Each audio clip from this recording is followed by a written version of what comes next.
In March of 1922, 6 people were brutally murdered on a remote farm in Germany.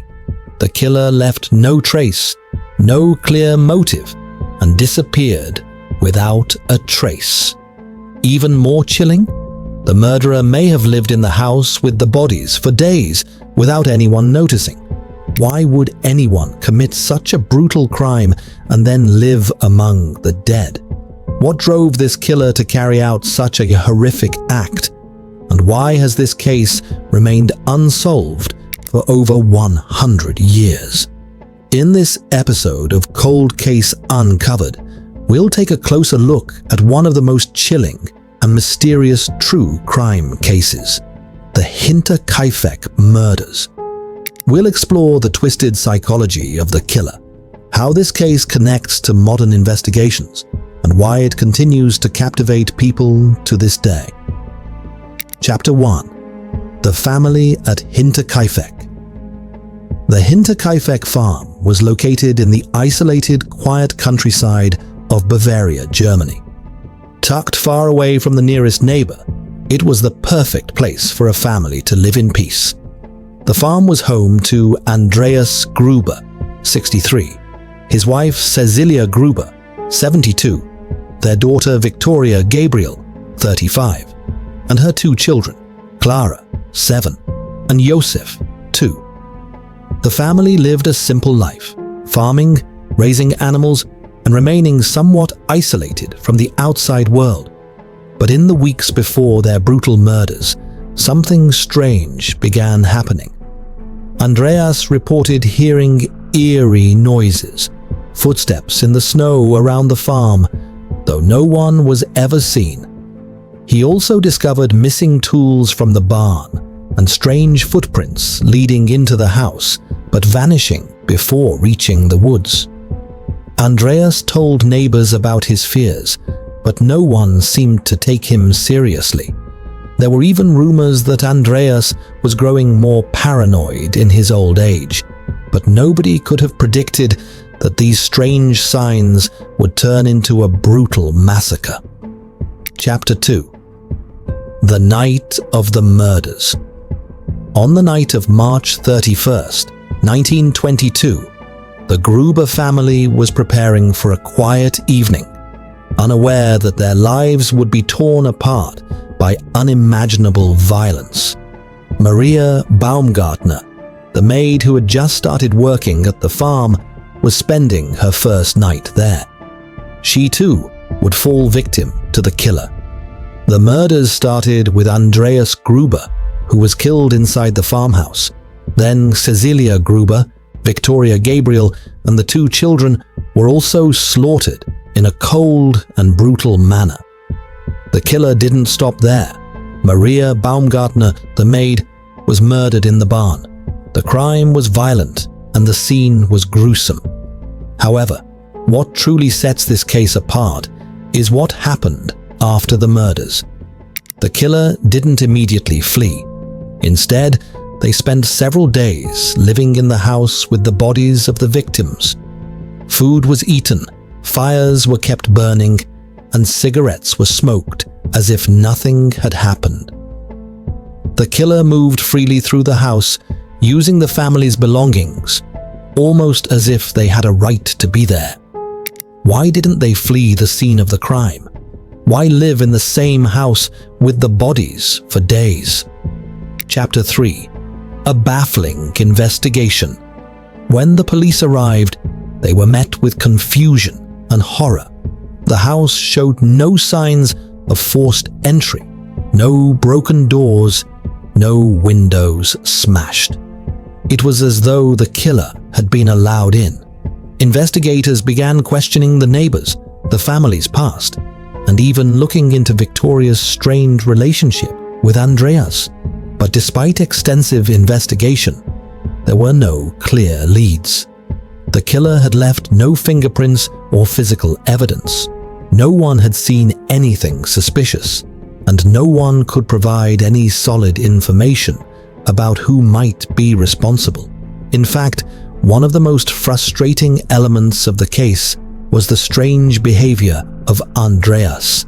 in the weeks before his death. He had been hearing noises, and despite his fears, he had never alerted authorities, only confiding in neighbors, but never reporting the strange occurrences. The police tried to question everyone connected to the Gruber family, but all the leads led nowhere. And then came the chilling discovery that no one had expected. The killer appeared to have lived in the house for several days after the murders. Chapter 4. Psychological Profile of the Killer. What kind of person would commit such a horrifying act and then stay in the house with the bodies? This question is what makes the Hinterkaifeck case so unnerving. The killer wasn't just a murderer. They were something more. The psychological profile of a person who would commit such an act points to a cold, calculated individual who had no remorse and felt a sense of power. Some experts believe the killer stayed in the house not only to evade detection, but to experience a sense of control.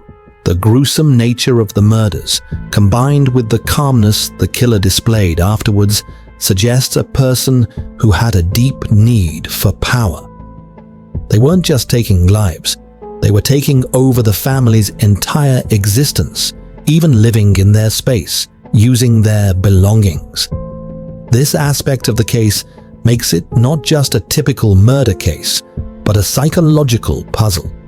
The killer likely derived pleasure from the chaos and fear they caused, staying in the house and acting as though they were part of the family. It's chilling to think that the killer might have felt entitled to the family's life, their space, their home. The killer wasn't just taking away lives, they were asserting dominance over a family they knew so intimately. Chapter 5. Modern-day connections. How new forensic science could crack the case. The Hinterkaifeck murders occurred at a time when forensic science was still in its infancy. The investigators had little to work with. No DNA testing, no modern methods of crime scene analysis. But if this case were to happen today, the outcome could be very different. The rise of forensic DNA technology, genetic genealogy, and more advanced crime scene analysis methods could potentially solve the case.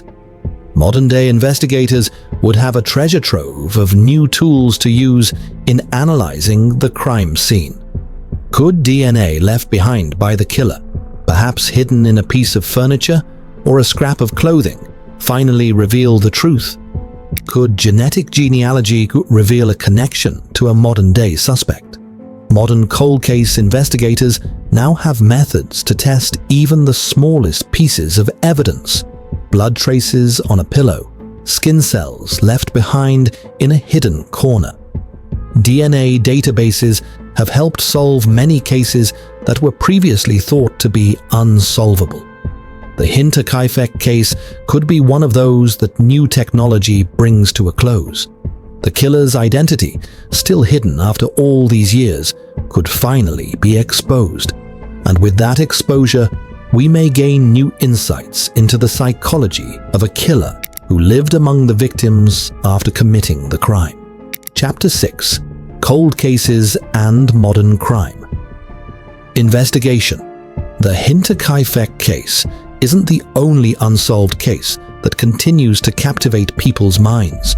Cold cases like the Zodiac Killer or the Villisca Axe murders share common themes: gruesome crimes, eerie behavior, and an unknown killer. These cases all point to a disturbing reality. Some killers, like the one at Hinterkaifeck, leave behind a trail of mysterious clues that never seem to lead anywhere. The mystery of the Hinterkaifeck murders also connects to the growing field of cold case criminology.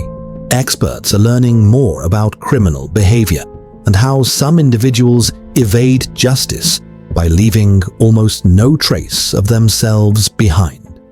The Hinterkaifeck case is in many ways a psychological study of someone who takes control over their victims and disappears into thin air.